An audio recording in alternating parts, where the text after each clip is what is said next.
আসসালামু আলাইকুম। অনার্স পরীক্ষার্থীরা, আজকে আমি আপনাদের সাথে কথা বলবো হচ্ছে জাতীয় বিশ্ববিদ্যালয়ে অধিভুক্ত সরকারি এবং বেসরকারি কলেজে কেমন খরচ। আপনারা অলরেডি রিলিজ স্লিপে অনেকে আবেদন করে ফেলছেন, আবার অনেকে আবেদন করেন নাই। তাদের মনে একটাই সন্দেহ, ভাইয়া বেসরকারি কলেজ থেকে আমার বাসায় পড়াবে না, বেসরকারি কলেজ আমার বাসায় পড়াবে না, কিন্তু বেসরকারি কলেজ ছাড়া ভালো ভালো সাবজেক্ট সরকারিতে নেই। এখন আমি কি করব? এই কোশ্চেনের অ্যান্সার আজকে দিব যে আসলে কি আপনি বেসরকারিতে পড়তে পারবেন না? অবশ্যই পারবেন ভাইয়া। বেসরকারিতে কিন্তু আপনি যেরকম লক্ষ লক্ষ টাকা খরচ ভাবতেছেন, অত টাকা খরচ না। সম্পূর্ণ ভিডিওটা দেখেন, দেখার পরে আপনি আপনার যে তথ্য যেটা জানা দরকার, যেটার জন্য আপনি এখন পর্যন্ত আবেদন করতে পারেন নাই, সেই উত্তরটা পেয়ে যাবেন। ওকে, তো চলেন প্রথমে শুরু করি সরকারি কলেজের খরচ। দেখেন, জাতীয় বিশ্ববিদ্যালয়ে অধিভুক্ত অনেক সরকারি কলেজ আছে, আবার অনেক বেসরকারি কলেজ আছে। তো সরকারি কলেজে খরচটা একটু কম, এটা স্বাভাবিক। প্রত্যেকটা সরকারি কলেজে আমাদের একটু খরচটা কম। তো সরকারি কলেজে ভর্তি হতে বিজ্ঞান বিভাগে একটু বেশি টাকা লাগে। বিজ্ঞান বিভাগে যারা আছেন তারা 5,000 থেকে 6,000 টাকা আপনার হাতে রাইখা দেন ভর্তি বাবদ। ঠিক আছে, যারা আর্টসের কমার্সের আছেন তারা 4,000 থেকে 5,000 টাকা, 4,000 থেকে 5,000 টাকা ভর্তির জন্য রেখে দেন। আমি স্ক্রিনে চার্ট দিয়ে রাখছি, এই চার্ট অনুসারে আপনারা আপনাদের যে উত্তরগুলো এই চার্টে পেয়ে যাবেন। এই চার্টের ভিতরে ভর্তির সকল ইনফরমেশন আছে, আপনি চার্ট দেখে বুঝে নেন। ঠিক আছে, তো এইটা হচ্ছে সরকারি কলেজের ভর্তি ফি। এখন সরকারি কলেজগুলো বেতন আছে কিনা? না ভাইয়া, সরকারি কলেজে কোনো বেতন নাই। আপনি প্রতি বছর একবার ভর্তি হবেন এবং প্রতি বছর পরে আপনার একটা পরীক্ষা হবে, ফর্ম ফিল আপ। ওই ফর্ম ফিল আপ আপনার টাকা লাগবে, অর্থাৎ বছরে আপনার দুইটা খরচ। তো এই যদি হিসাব করি আমরা, অ্যাভারেজে একটা বছরে আপনার 10,000 টাকা খরচ আছে এক বছরে, এবং 4 বছরে আপনার প্রায় 50,000 টাকার মতো খরচ যাবে। অর্থাৎ সরকারিতে আপনার অনার্স শেষ করতে 50,000 টাকার ভিতরে অল ক্লিয়ার। ঠিক আছে, এখন চলেন কথা বলি বেসরকারি কলেজ নিয়ে। বেসরকারি কলেজে একটু খরচ বেশি, কিন্তু অত বেশিও না যে লক্ষ লক্ষ টাকা, এরকম না। বেসরকারি কলেজে আপনার ভর্তি ফি একটু বেশি, ভর্তির সময় একটু বেশি টাকা দেওয়া লাগে, আবার মাসিক বেতনও আছে।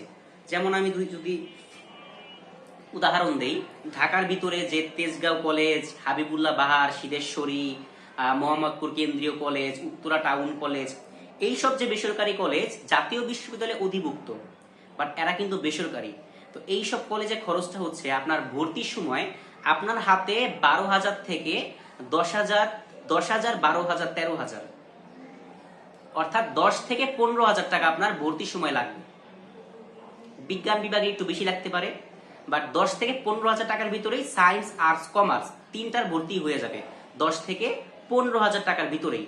তো আপনার হাতে ক্যাশ কমপক্ষে 10 থেকে 15,000 টাকা রাখবেন, অ্যাভারেজ 12,000, 13,000 টাকা রেখে দিবেন ভর্তি বাবদ। এবং প্রতি মাসে বেতন আছে। কিছু কিছু কলেজে আপনার বেতন বেতন 500 টাকা, কিছু কিছু কলেজে বেতন 800 টাকা, কিছু কিছু কলেজে বেতন 1,000 টাকা, আবার কিছু কিছু কলেজে 1200 টাকা এবং 1500 টাকাও হতে পারে। এটা কলেজ অনুযায়ী, যদি ভালো কলেজ হয়, নাম করা কলেজ হয়, ওই ক্ষেত্রে বেতনটা হয়তো 1200 থেকে 1500 টাকা। আর যদি একটু কম ডিমান্ডেবল কলেজ হয়, তাহলে বেতন হয়তো 800 টাকা, এরকম। ঠিক আছে, বাট আপনাকে প্রতি মাসেই বেতন দিয়ে পড়তে হবে। বাট একটা কথা বলে রাখি ভাইয়া, বেসরকারি কলেজে কিন্তু পড়ার মান অনেক ভালো। আপনি সরকারি কলেজে অনার্স করলে আর যাই করেন, আপনাকে কেউ চাপ দিবে না পড়ালেখার জন্য, এবং আপনার রেজাল্টটাও ভালো হবে না। বাট বেসরকারি কলেজে পড়লে আপনার সিজিপিএ অনেক ভালো থাকবে, আপনি অনার্সে একটা ভালো রেজাল্ট করতে পারবেন এই বেসরকারি কলেজের মাধ্যমে। তো এখন আসি, একটা বছরে কয় টাকা খরচ যাবে এবং ইন কোর্স কয় টাকা। ইন কোর্স ফি 6 মাস পরে যে পরীক্ষাটা হয়, এটা মাত্র 500 টাকা নিবে, মাত্র 500 টাকা নিবে। এবং এক বছর পরে যে আপনার যে ফাইনাল পরীক্ষা, যে বোর্ড পরীক্ষা, ওই ক্ষেত্রে আপনার ধরেন যে ফর্ম ফিল আপে 10,000 টাকার মতো লাগতে পারে। তো এই হিসাব করলে এক বছরে আপনার ইন টোটাল বেসরকারি কলেজে পড়তে গেলে আপনার প্রায় 40,000 টাকার মতো খরচ যাবে, একদম সব বেতন বেতন নিয়ে। ভর্তি ফি এক বছরে টোটাল আপনার 40,000 টাকার মতো খরচ যাবে, এবং 4 বছর হিসাব করলে আপনার 1 থেকে 1.5 লক্ষ টাকা লাগবে। ধরে রাখেন 1.5 লক্ষ টাকাই লাগবে, 1,50,000 টাকা। ঠিক আছে, আমি এটা কিন্তু বেশি বলছি, এটা কিন্তু আমি বেশি বলছি, 1.5 লক্ষ টাকা লাগবে না, 1 লক্ষ থেকে 1,20,000 টাকাই হয়ে যায়। আমি একটু বেশি বেশি বাড়াইয়া বলছি।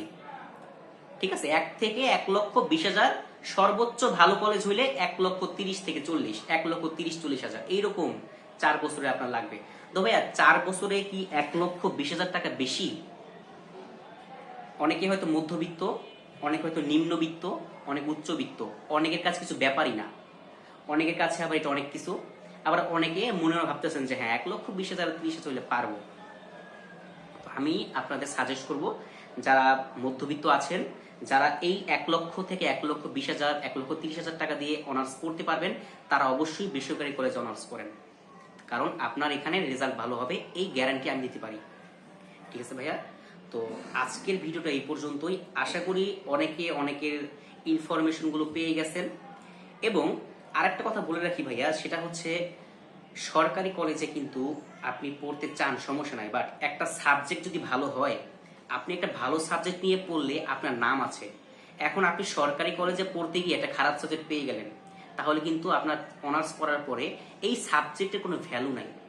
অর্থাৎ একটা ভালো সাবজেক্ট নিয়ে অনার্স করেন, সরকারি হোক বেসরকারি হোক, আপনারা এখন সবাই অ্যাডাল্ট, সবাই ইনকাম করতে পারবেন।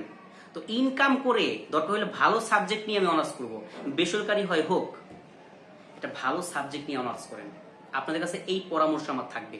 ওকে, তো সকলে ভালো থাকবেন, সুস্থ থাকবেন। আসসালামু আলাইকুম।